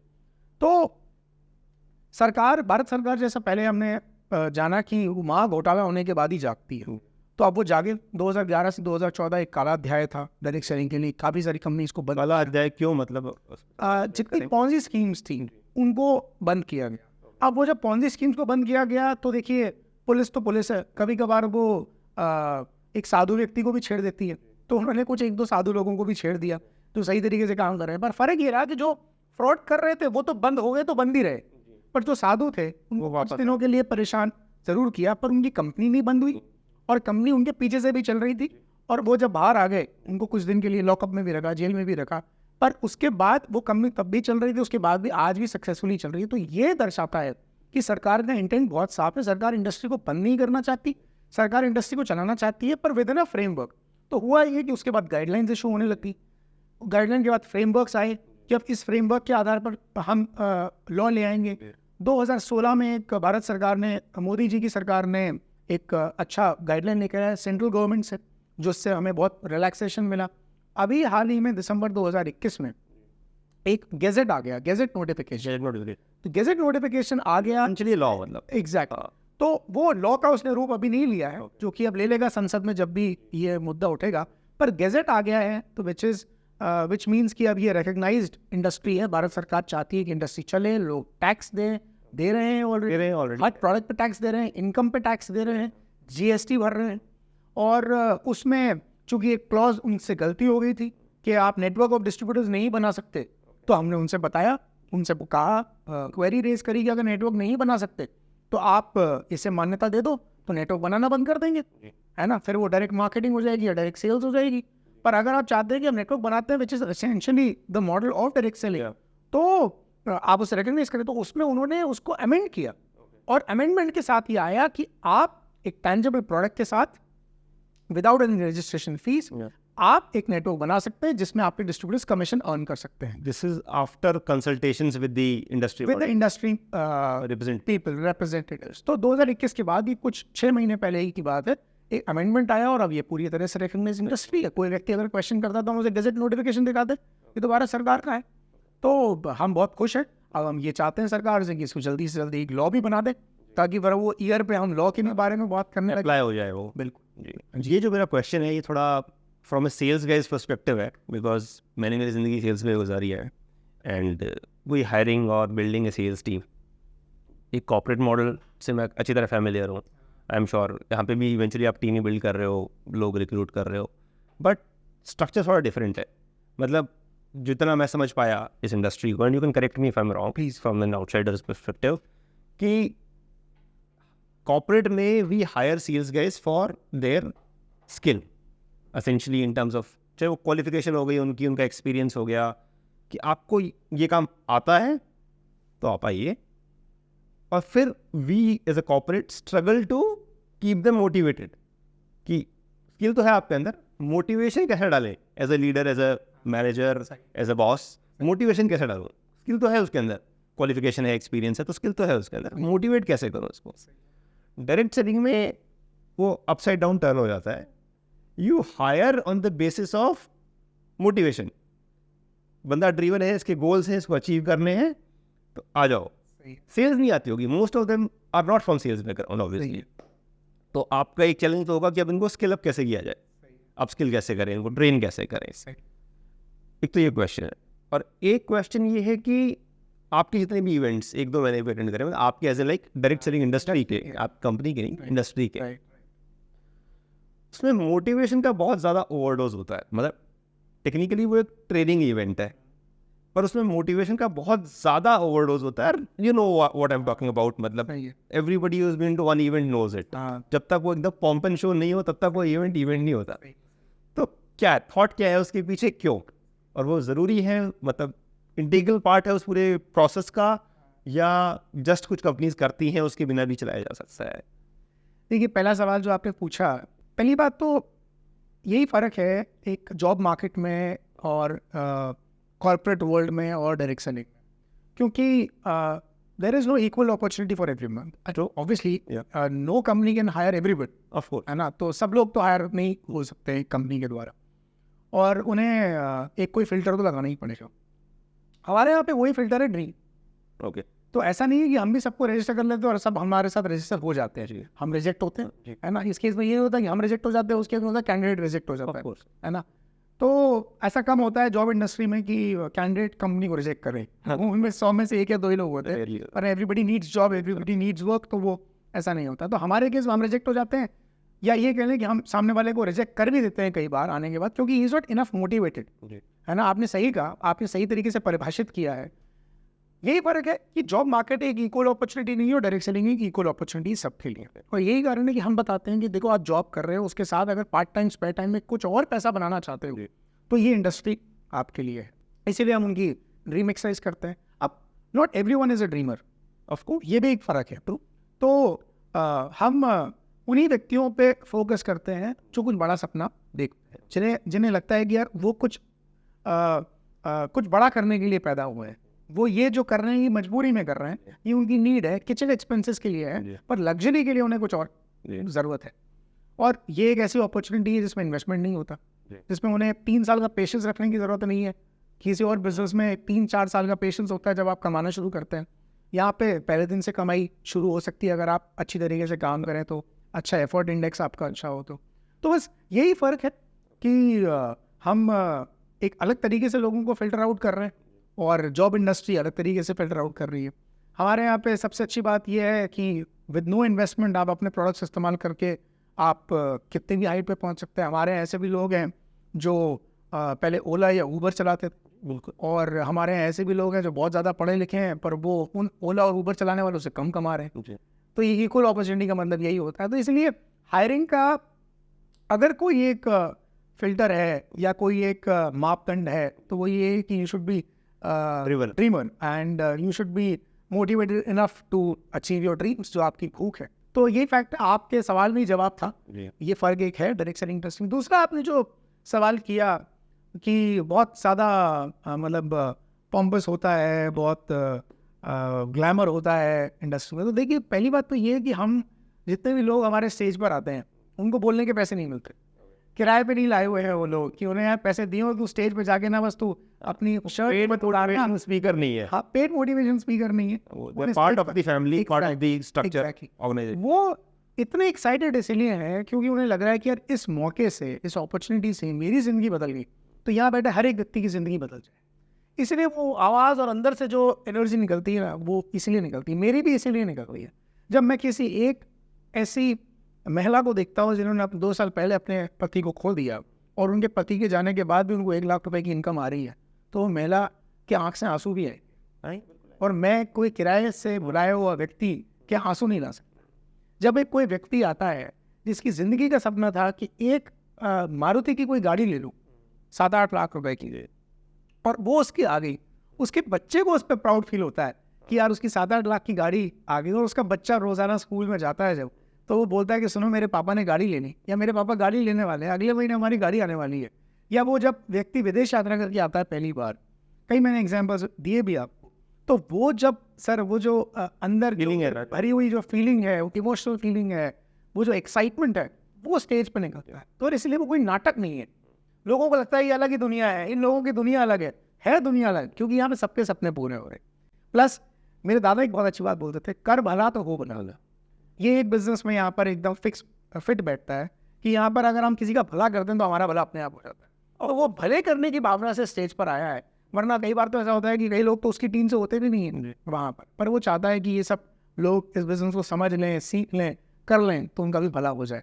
तो इसीलिए थोड़ा माहौल का फ़र्क होता है, और इसलिए थोड़ा आपको पॉम्पी लगता है, आपको लगता होगा ओवरडोज है। तो ऐसा इसलिए भी होता है कई बार, क्योंकि कई बार लोग पहली बार स्टेज पर आते हैं, उन्हें लगता है कि हम छा जाएं, हमें रिकग्नाइज कर रहे हैं, लोग रिकग्नाइज कर रहे हैं, रिकग्निशन मिले। रिकग्निशन एक बहुत बड़ी भूख है, मानव स्वभाव ऐसा है कि रिकग्निशन सबकी भूख है, सबको 4 लोग देखें सुने उन्हें अच्छा लगता है। तो कई बार एक्साइटमेंट में इस तरह चिल्लाते हैं, चीखते हैं, नाचते हैं, पर उनको पैसे नहीं मिलते इस चीज़ के ना आप पैसे देके किसी से करवा सकते हैं। तो ये अपने अंदर से आई हुई फीलिंग है, तो होता है। और फिर आप देखेंगे कि उसकी जर्नी जब वो 5 साल में एक बड़ा लीडर बन जाता है, बड़ी टीम को लीड करता है, तो वो संजीदा हो जाता है, वो फिर मैच्योरिटी आ जाती है, उनकी टॉक में मैच्योरिटी आ जाती है, वो बहुत कुछ सीख लेते हैं। फर्क ये जर्नी है, और वो कंटेजियस भी होता है। ऑफ कोर्स हर तरीके का व्यक्ति होता है। कोई डॉक्टर अगर स्टेज पे आएगा तो वो डॉक्टर की तरह बात करेंगे, कोई अगर ओला कैब ड्राइवर होगा तो वो ये बात भी बताएगा कि यार मैंने 2 लाख रुपए का आईफोन ले लिया है इस बिजनेस से, क्योंकि वो उसके पहले जीवन में वो कभी सोच भी नहीं सकता था वो आईफोन लेगा। सही बात, डॉक्टर तो ले भी सकता है। और एक कोई ऐसा व्यक्ति आता है जिससे 50,000 की जरूरत थी, पर अब उसे 1.5 लाख रुपए महीना आ रहा है, तो उसका एक्साइटमेंट अपने आप निकलता है। तो अलग अलग तरह के लोग हैं, अलग अलग डिफरेंट फील्ड के लोग हैं, वो आते हैं। हमारे यहाँ सभी प्रकार के लोग पाए जाते हैं। एसेंशियली वो भावनाएं हैं जो निकल के बाहर आ रही हैं, आपसे आ रहे हो। एग्जैक्ट। तो सौभाग्य जी, आखिरी सवाल है इस पॉडकास्ट का। काफ़ी डिटेल डिस्कशन हुआ, आपने काफ़ी अपना समय दिया और काफ़ी विस्तार में समझाया इंडस्ट्री के बारे में। अगर कोई इंसान डायरेक्ट सेलिंग में है या इस पॉडकास्ट को देख के आ जाता है या आने का निर्णय करता है, तो डायरेक्ट सेलिंग इंडस्ट्री में सक्सेस सिक्योर करने के लिए मतलब what are the basic requirements कि उसे क्या करना चाहिए, फंडामेंटल्स जो है ना डायरेक्ट सेलिंग इंडस्ट्री में सक्सेसफुल होने के? 9% रीज़न है, 1% टेक्निक है। ओके, बिल्कुल। और वो जो 99% रीज़न है, वो रीज़न इतना इंपॉर्टेंट है कि वही आपको ज़रूरत है। कोई बहुत ज़्यादा मैं 3-4 पॉइंट नहीं गिनाने वाला हूँ, सिर्फ एक ही रीज़न है, और वो है पेनफुल ड्रीम। ओके, हम सुपरफिशियल ड्रीम तो बना सकते हैं। मैं आपसे पूछूंगा, आप बहुत अच्छी अच्छी बातें करने के लिए बोल देंगे मुझे स्विट्जरलैंड घूमने जाना है, मुझे एक ब्लैक कलर की मर्सिडीज़ लेनी है, मुझे 1 करोड़ रुपये महीने की इनकम लेनी है, और उसके पीछे पेन क्या है? नहीं आएगा तो ज़िंदगी अच्छी चली रही है, हम अपना घर है, दाल रोटी खाई रहे हैं, अच्छा परिवार है, बच्चा एक ठीक ठाक से स्कूल में जा रहा है, और एक गाड़ी है, और जिससे हमारी कन्वेंस का काम हो ही जाता है सारा, तो खुश हैं, कंफर्टेबल है। कंफर्ट ही किल कर देता है आगे बढ़ने से। इसलिए अगर हम अपनी वर्तमान परिस्थिति में हमें अगर ऑब्जेक्शन नहीं है तो हम आगे नहीं बढ़ पाएंगे। वर्तमान परिस्थिति से यदि ऑब्जेक्शन है तो फिर हम आगे बढ़ सकते हैं, but there needs to be some pain. वो पेन ये भी हो सकता है जो मेरे केस में है, जो मैं मानता हूँ, और मैं ओपनली इस बात को कहता हूँ, पब्लिकली कहता हूँ, कि मेरा पेन ये है, जिस पेन जो मुझे याद आ जाता है तो मैं कुर्सी से खड़ा हो जाता हूँ, कि मैं नहीं चाहता कि कभी मेरी वाइफ ये बात बोले किसी दिन रात को जब हम बिस्तर पे हों, रात के 12 बजे हों और हमें नींद नहीं आ रही और हम बातें कर रहे हो, और मेरी वाइफ ये बोल दे कि तुमने ज़िंदगी में किया क्या। या आज से 10-15 साल बाद जब मेरा बच्चा बड़ा हो और वो बोले, या वो अपने दोस्तों के बीच में बैठा हो, या वो खुद ये सोचे यार हमारे पिताजी ने तो ज़िंदगी में कुछ किया ही नहीं, जो है सो हम ही कर रहे हैं, हमें स्ट्रगल करना पड़ रहा है। एंड उसके रियल मतलब उसका ये है कि I don't feel proud of my father. तो मैं ये कभी नहीं चाहूँगा कि मेरी वाइफ को मैं वो ज़िंदगी ना दे पाऊँ जो वो डिज़र्व करते हैं, ये एक अच्छा बेहतर लाइफस्टाइल ना दे पाऊँ, अपने बच्चों को वो मैं लाइफस्टाइल ना दे पाऊँ, कि उनके सपनों को पूरा नहीं कर पाऊँ, उनकी इच्छाओं को पूरा नहीं कर पाऊँ। तो वो मेरे लिए फिर मेरा होना ही, मेरा अस्तित्व ही एक सवाल हो जाएगा कि फिर मैं कर क्या रहा हूँ। मैं इतना ही कंफर्टेबल लाइफ में हो गया कि मैं बच्चों को डांटता रहा इस बात के लिए कि तुम पढ़ाई करो और तुम अच्छे हो जाओ, और हम तो कर नहीं पाए, ये हमसे तो हुआ नहीं, तुम कर लो। तो फिर बच्चा भी बड़ा हो गया ये बोलता है कि पिताजी फिर आपने किया क्या। बागबान फिल्म सबने देखी होगी, उसमें भी ये डायलॉग है। तो कितना पेनफुल था किसी फादर के लिए, क्योंकि फादर तो ये समझ रहे थे कि उन्होंने किया, पर बच्चा ये समझ रहा है, हालांकि वो संस्कारों का भी एक खेल आता है, संस्कारित तो होने ही चाहिए नेक्स्ट जनरेशन, पर फिर भी मुझे सेटिस्फेक्शन है ना कि मैंने मेरी ज़िंदगी के लिए अच्छा किया है, तो मेरे बच्चों को इस बात का सेटिस्फेक्शन होगा कि हाँ हमारे पिता ने भी अच्छा किया है। वो मेरे लिए पेनफुल ड्रीम है। हो सकता है कि किसी और के लिए वो पेनफुल ना हो, क्योंकि वो तो ये सोचते हो अरे यार हमारी पत्नी तो पता नहीं क्या क्या बोल देती है, आप इसी बात से दुखी हो रहे हो, तो वो उनके लिए शायद पेनफुल ना हो। उनके लिए पेनफुल ज़्यादा ये होगा कि पड़ोसी ने ये बोला कि यार तुम करते क्या हो, सिर्फ अपनी नौकरी करके घर आ जाते हो, ज़िंदगी में आगे बढ़ो, कुछ पैसा बनाओ, ये देखो मैं तो अब इस घर से दूसरे घर में बड़े घर में जा रहा हूँ। तो उसे अगर वो पेन करता है, पिंच करता है, तो वो ज़िंदगी में अगर कोई मौका ढूंढ रहे हैं तो डायरेक्ट सेलिंग में मौका है जिससे उनके सपने पूरे हो सकते हैं। तो एक पेनफुल ड्रीम चाहिए। बाकी तो टेक्निक तो हर कोई सीख जाता है, टेक्निक सीखना कोई बड़ा काम नहीं है। आज तो अभी मैं एक एग्जांपल आपको दूं कि किसी ने MBA कॉलेज खोला और वो बड़े रिलैक्स से घूम रहे थे। मैंने कहा भैया आपने MBA कॉलेज खोल लिया, MBA करा रहे हो बच्चों को? बोले ऐसा है कि हम तो जो पढ़ाते हैं सो पढ़ाते हैं, हमें तो थ्योरी पढ़ाना है, प्रैक्टिकल जितना करा पाते हैं, वरना तो बच्चे कंपनी में जब प्लेस होते हैं तो वही कंपनी सिखाती है कि करना क्या है, हमें नहीं सिखाना है। तो हमने तो पढ़ा दिया, लिखा दिया। तो अब ऐसा है कि पढ़ाई लिखाई सब ने कर ली, पर अब ज़िंदगी में अब सफल होना है तो फिर कोई मौका भी चाहिए, और एक ज़िंदगी में सफल होने के लिए कोई पेनफुल रीज़न भी चाहिए, ड्रीम भी चाहिए। पर ना अगर हम वो अपनी जॉब वाली आराम वाली कुर्सी में बैठे हुए हैं और उसमें कंफर्टेबल हैं, तो फिर हम वहीं रहेंगे जितना रहेंगे। साल का जो इंक्रीमेंट मिलना होगा मिलेगा।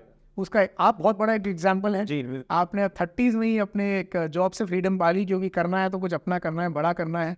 आप उस जर्नी पे हैं ही और ये कर भी रहे हैं। आप एक्सपोज हो रहे हैं, वरना शायद अगर आप कॉर्पोरेट में ही रहते, you were placed very well, पर आप कॉर्पोरेट में ही रहते तो शायद इतने सारे हज़ारों लाखों लोग आपको देख नहीं पाते कैमरा पे जो अब देख पाएंगे। जी, ये बात आपने बहुत सही की। मतलब बचपन में कहीं सुना था कि ना डर के इंसान सपनों को छोड़ देता है। डर मतलब essentially your fear kills your dreams.